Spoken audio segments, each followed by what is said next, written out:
la Agencia de Servicios Agropecuarios de Pocosí hemos venido trabajando y apoyando las experiencias que ha desarrollado tanto la Cámara de Ganaderos del Caribe como productores o finqueros que tienen sus experiencias y han ido desarrollando sus experiencias en las fincas y han ido mejorando sus sistemas. Por lo difícil, la competitividad que se va dando en todas las ramas del mundo moderno, nos exige también modernizarnos, actualizar y mejorar en todos los aspectos hasta donde los alcance la cobija, como dijo mi papá. En el caso de nosotros hemos aplicado pequeñas intervenciones que hemos oído en capacitaciones, en giras, en todas esas charlas que uno va y que escuche y que debe traerse algo para la finca, para la casa, como digo yo. No solamente ir a participar, sino venir y poner en práctica algo de lo que yo veía que sea posible hacer en mi finca. Por ejemplo, el mejoramiento genético. Un ternero que podíamos destetarlo de 240 kilos y lo podemos elevar inseminando o utilizando muy buenos toros a 260, 280 kilos, si 25 kilos en animal en el año, en 80 o 70 crías en el año, son un aguinaldo. Eso alcanza para el marchamo, alcanza para muchas cosas porque suma. En el caso de los minerales, hay gente que por ahorrarlos no los da. Y ya en tantas capacitaciones los han dado números reales de comparaciones hechas, ejemplos de donde animales con sí, animales con no, cuánto es la diferencia. Entonces no hay nada que inventar, ya está inventado y es una realidad. Cuando damos una buena suplementación mineral, tenemos mejores preñeces, mejores ganancias de peso, mejor rendimiento en la leche, todo es positivo. Entonces, todas estas sumas de estos pequeños detalles son los que a veces hacen la diferencia entre que una actividad sea más cerrada o más difícil, por no decir imposible, o la haga subsistir y por qué no, hasta ir creciendo, agregando todo esto y sumándolo en forma positiva. En esta finca, una de las cosas que hemos tomado muy en cuenta es la parte ambiental.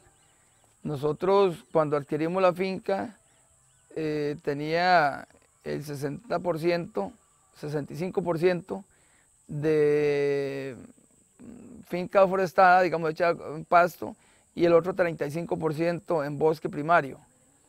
Ese 35% de bosque primario lo hemos conservado íntegro, no hemos talado ni cortado nada más. El anterior dueño tenía la finca, la parte abierta, que para que se viera más bonita, totalmente deforestada total. Nosotros hemos sembrado todas las cercas de poró, de maderas vivas, algunas partes teca, pensando en futuro maderable también en las cercas, y tenemos alrededor de unos 10.000 árboles de poró instalados, de los cuales hemos dejado un porcentaje de hacerse grandes, altos, para producir sombra, porque el ganado necesita esa sombra. Hay que pensar en el bienestar animal. Una vaca de cruces europeos no puede estar al sol porque ella va a ser un castigo, el sol va a ser un castigo. Entonces la sombra es vital y para el medio ambiente, para fijar oxígeno. Entonces en todo esto somos conscientes y hemos hecho un trabajo fuerte en mantener no solo lo que había, sino en aumentar la parte verde de la finca. En el caso de la rotación intensiva, yo soy uno de los convencidos de que es lo mejor, que es cuando se le saca al máximo el provecho al terreno y a los pastos, y que podemos producir más cabezas animal por hectárea. En el caso nuestro no lo tenemos en rotación intensiva, porque esta finca era una finca muy abierta, le hemos ido los porteros más grandes dividiéndolos y tratando de reducir los espacios en cuanto a las áreas muy grandes, pero de todo no se puede hacer a la vez, ¿verdad? Hay que ir a paso lento, de acuerdo hasta donde el alcance de la cobija, y hacia eso vamos, digamos. Es parte de las metas, que una vez pues podamos dividir los potreros en áreas muy pequeñas, pero para eso es necesario incluso tener un acueducto que le abastezca de agua a todos esos potreros, sombra más tupida para todos los potreros. Es fundamental 3 elementos que hacen la diferencia entre el buen manejo de una finca, que es pastos, genética y manejo. Una sin la otra no funciona. Cuando tenemos genética y no tenemos pasto, la genética no se manifiesta. Si tenemos muy buen pasto, pero no tenemos genética, entonces no sacamos el máximo del provecho del rendimiento del pasto, porque el animal genéticamente no puede demostrar o dar ganancias de peso deseadas. Y el manejo, que es lo que encierra todo lo demás, desde cómo desparasitamos el ternito cuando nace, cómo lo escornamos, cómo lo vamos suplementando y llevándolo hacia un crecimiento idóneo para el destete, lo mismo con las vacas, los registros, todo eso va entre la área de manejo. También está la parte de suplementación mineral, la desparasitación oportuna, todo esto es lo que hace en la parte de manejo la eficiencia, o sea, que podamos obtener de un animal que genéticamente está muy bien dotado todo su potencial. La utilización de registros y la palpación. Son 2 cosas claves que ayudan a la funcionalidad y a la rentabilidad, porque cuando hablo de rentabilidad a veces la gente dice, ¿qué tiene que ver esto con las ganancias? No, pero es que si una vaca no se te preña, puede ser por varias razones, puede ser que tenga algún problema uterino y se ocupa la intervención del doctor o de productos y no sea culpa de la vaca. Pero también hay vacas que genéticamente son muy lerdas, como decimos nosotros, para preñarse, y entonces esa vaca es una vaca negativa en la finca. Es la vaca que normalmente vemos más gorda, más linda, más saludable, y hay gente que dice que esa vaca no se va de la finca nunca porque es la más linda, pero es la vaca que tiene esa salud porque vive de vaca. Esa vaca se te preña cuando ya es teta y tiene mucho tiempo para tener esas buenas condiciones. Pero los registros nos ayudan a corregir esto. Cuando yo apunto el día que parió la vaca, la fecha exacta, y después vuelvo a apuntar cuándo volvió a parir, entonces no es que me parece como que la vaca parió al año, que como a los 13 o 14 meses, no, ahí tengo números que me dicen, no, hace 18 meses. Esta vaca, mientras ella parió otra vez, otra vaca ya lleva un ternero casi de destete.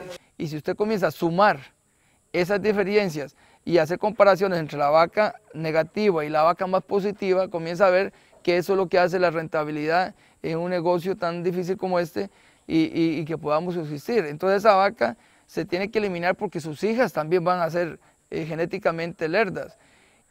En el caso de los registros hay desde programas que se incorporan, o sea, que se pueden comprar e instalar en una computadora y costosos y que muchas veces uno a nivel de campo no lo sabe utilizar. En mi caso hicimos uno totalmente práctico que le pusimos a una hoja lo que queríamos que llevara, la información que queríamos llevar y la fotocopiamos. Hicimos la cantidad que necesitábamos. Y en esa hoja lleva las cosas básicas que nos dicen la información que necesitamos tener. El número de la vaca, porque eso sí es clave, la vaca tiene que tener un arete, o en este caso nosotros usamos con juego porque el arete a veces se pierde, un número de identificación. Después características para ubicarnos más fácil, a veces porque no nos acordamos del número, cuando vemos el número no nos acordamos tal vez en la casa cuál es esa vaca. Entonces le agregamos características de cómo es, si es roja, es negra, o si fue comprada o fue producida en la finca. La fecha de partos, que es la que nos ubica con las edades de los terneros y con la distancia entre un parto y otro de ella. La raza del toro que se le puso cuando se es por inseminación, o aún de toro, qué toro fue que se le puso, pues, digamos, cuál es el padre de esa cría. Que si es el sexo, si es hembra o macho, las fechas de palpación y cómo salió en esa palpación, si preñada o vacía, y las fechas de vacunas, para que uno no diga después que me parece que vacuné en febrero y tal vez había sido 3 meses antes y estamos pasados de la fecha que teníamos que hacer. Entonces por eso los registros son claves en la información que nosotros necesitamos tener a tiempo y precisa, para no utilizar siempre la memoria que a veces nos falla. Nosotros hemos logrado, con todos los mejoramientos que hemos implementado subir la ganancia de peso en los terneros al destete. Estamos destetando los terneros con un promedio, los machos, de 315 kilos al destete con 8 meses de edad. Y las terneras estamos como en 280 kilos. Entonces esto nos dice que faltan cosas por hacer, pero que se han hecho algunas cosas positivas, porque los promedios nacionales andan inferiores. Entonces pues esto nos da aliento y ánimo para seguir pues luchando e invirtiendo en la actividad que nos apasiona.